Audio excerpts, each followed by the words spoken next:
Now, according to the World Health Organization, and this is an incredible stat, approximately 7 million people die worldwide prematurely each year from air pollution, and 1 million of those people are from Africa. Now, with this year's theme for World Environment Day being air pollution, we are joined by Michelle Koyama, an attorney at the Center for Environmental Rights, to chat about the importance of living in a healthy environment and what can we do to reduce pollution in our communities. Welcome to Afternoon Express. Hi, thanks for having me. So what exactly does the Center for Environmental Rights do?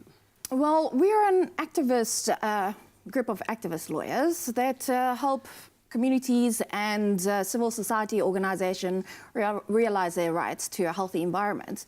And we do that through litigation and advocacy on environmental issues. Okay, so you're not tying yourself to a tree anytime soon. Sometimes. The minute I hear the word advocate, activist, that's exactly what I think of. But sometimes it is necessary. So, of course, the theme for this year's World Environmental Day is air pollution. I mean, air pollution. I remember a few years ago I was in China and there was never a day with the blue sky because the air was so polluted. And when you blew your nose at night, you knew exactly what kind of pollution you were inhaling. Yeah. But I had no idea that it was not as bad, but also really, really bad in Africa. Yeah, so as you know, this year's theme for World Environmental Day is, beat air pollution. Yeah. And a lot of people don't realize that air pollution is not only an environmental issue, but a health issue. I mean, just as you were speaking about, you blow your nose and, all that stuff comes out, right? So basically, when we breathe in unhealthy air into our lungs, it gets into the bloodstream, and then it causes cancer, asthma, low IQ in children, all sorts of things. And the biggest polluter is coal-fired power station. So, we need to pay attention to air pollution because it's a health issue. How bad is our air in South Africa? Well, the government's declared 3 priority areas. So priority areas are really hotspots for toxic air. And these priority areas cover certain parts of Mpumalanga, Joburg, Gauteng. Oh, you'd never say Mpumalanga because there it's so green and lush and like you'd think that the air there is beautiful. So where are the other hotspots? So the 3 hotspots are Highveld priority area, Vaal Triangle priority area, and then also the Waterberg priority area.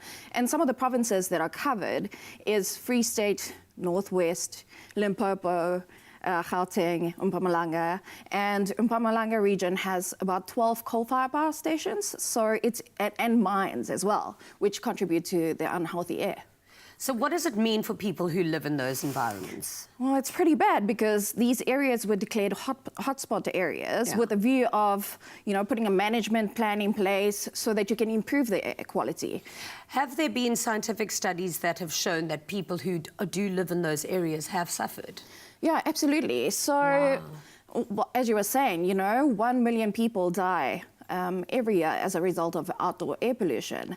And most recent studies in the Highveld and all the priority areas have shown that there's around 2,000 deaths per year as a result of air pollution from coal-fired power stations. And also, it's costing the government about 34 billion rands per year. Do you know there are parts in China where people have to walk around with masks all the time or carry around little oxygen tanks if the air is too polluted to actually inhale? We cannot allow that to happen in South Africa. So what can we do to make sure that our air is going to be as clean and as pure and as breathable as possible? Well, a lot of the work that needs to be done is through government. We need to actually transition from coal into some of the alternative renewables. Because coal-fired power station is one of the biggest polluters, together with industries and so forth. But there are some things, we don't need to despair. There are some things that individuals can do as well. Such as switching off the lights when not necessary, because all the light comes from coal-fired power stations. Save on electricity as much as possible. Save on electricity, and then take public transport. Okay. There's a few other things that we can do, and we can also check on an app that you can download to check at the air quality in your area and see. Yeah, it must be done. I'm one of those people that constantly walks through the house switching off all the lights, but I think everybody has to do it. Yeah. And if an appliance isn't being used, switch it off at the power. Thank you so much for being here today. Thank you. Thank you for all of your activism, helping us have healthy, clean, breathable air. Thank you so much.